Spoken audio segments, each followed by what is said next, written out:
네, 정치 속보기 시간입니다. 대선이 22일 앞으로 다가왔습니다. 각 후보들의 합종 연횡이 본격화할 것으로 보이는데 조선일보 이하원 논설위원과 함께 자세히 분석해 보겠습니다. 네, 어서 오십시오. 네. 자, 문재인 더불어민주당 후보가 조금 달라진 것 같습니다. 예. 김종인, 정운찬, 홍석현 예. 이분들에게 좀 같이 해보자 뭐 이런 이야기를 한 것 같은데 어떤가요? 합류할까요? 예. 오늘 이 얘기를 꺼낸 사람이 박영선 공동선대위원장입니다. 원래 좀 합류가 좀 늦어졌죠? 그렇죠. 박영선 의원이 항상 뭔가 이런 중요한 결정을 내릴 때 보면 네. 좀 뜸도 들이고 또 네. 언론의 주목도 받고 네. 또 항상 고심 끝에 얘기를 하는데 그러면서 오늘 이 세 분과 이 세 사람에 대해서 이렇게 얘기를 했는데 예. 지금 보면은 김종인 전 대표하고 또 네. 정운찬 전 총리하고 홍석현 전 중앙일보 회장이 뭔가 이제 일을 이번 대선에서 도모하는 것처럼 그렇게 그렇죠. 보였잖아요. 네네. 또 여러 차례 만나기도 하고 또 숱하게 또 전화가 오고 갔는데 네.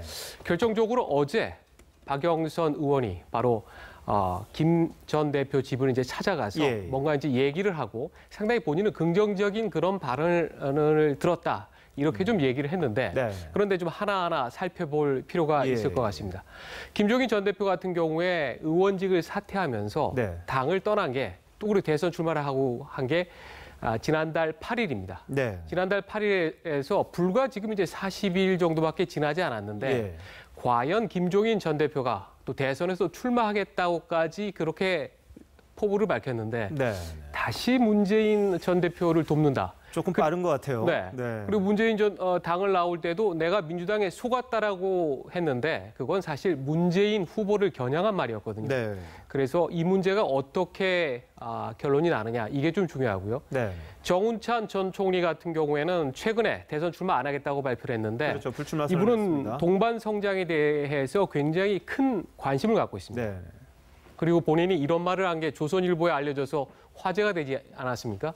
김종인, 다음에 홍석현, 그리고 나 이 세 사람은 모두 대통령이 되고 싶어 한다는 공통점이 있다고 했습니다. 네. 그래서 정운찬 전 총리를 또 데려오려면 예. 민주당에서 뭔가 어떤 자리라든가 예우를 해야 되는데 이게 또 네. 될 수 있겠느냐 이런 문제가 있고요. 네. 그리고 홍석현 전 중앙일보 회장 같은 경우에는 끊임없이 뭔가 국가를 위해서 역할하고 싶다 이런 메시지를 발신하고 그렇죠. 있는데 네. 최근에 이런 소문이 하나 있었습니다. 문재인 후보가 홍석현 전 회장을 만났다라는 얘기가 계속 돌아다녔는데 박영선 의원이 이거에 만난 것 같다라고 해서 사실상 확인을 해줬습니다. 예. 그래서 홍석현 전 회장에게도 문재인 후보가 상당히 관심을 기울이고 있는데 네. 제가 보기에는 이 세 사람이 일단 입장을 좀 같이 해왔지 않습니까? 예. 그래서 만약 문재인 후보 쪽으로 도와주려고 하면 한 명 한 명 개별적인 게 아니라 좀 네거티브한 입장을 좀 줄이고 상징성을 극대화하려면은 이 또 세 사람이 동시에 움직여서 뭔가 발표할 가능성 예. 그것도 저는 염두에 둬야 되는데 네. 그런데 결정적으로 이 모든 게 사실 문재인 후보에게 달렸다고 봐야 됩니다. 여하튼 문재인 후보가 직접 움직여야 되겠군요. 문 후보가 얼마나 정성을 기울이냐에 따라서 네. 이 세 사람이 마지막 순간에라도 알겠습니다. 도와주겠다라는 그런 입장 발표가 나올지 예. 봐야 될 것 같습니다. 자, 이제 뭐 보수 쪽 한번 보죠. 자유한국당 보고도 뭐 보수 단일화를 해라 이런 이야기가 있고 예. 유승민 후보 보고는 뭐 그만두라는 이야기가 나오고 예. 또 국민의당을 밀어주라 뭐 이런 이야기가 나오는데 어떻습니까? 이 보수권 내에서의 통합 같은 게 이번 대선에 영향이 좀 미쳐질까요? 어떨까요? 이번 선거가 문재인 또 안철수 이렇게 양강 구도로 네. 갈수록 좀 좁혀지는 상황이기 때문에 예. 사실 보수 진영은 조금 안타까운 그런 상황이라고 할 수 있습니다. 근데 합쳐도 10%가 안 되는 경우가 많으니까요. 그렇죠. 지금요. 그리고 오늘 당장 홍준표 후보 같은 경우는 이제 대구로 가고 예.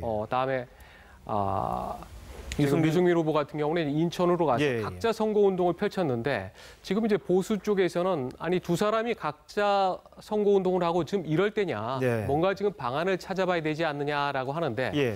특히 지금 상황이 심각한 것은 지금 얘기가 나왔듯이 바른정당입니다. 네. 바른정당 같은 경우에는 어제는 이종그 의원만이 나서서 예. 30일까지 뭔가 유의미한 변화가 없으면은 뭔가 후보 사퇴라든가 건의하겠다라고 그렇죠. 했는데 네.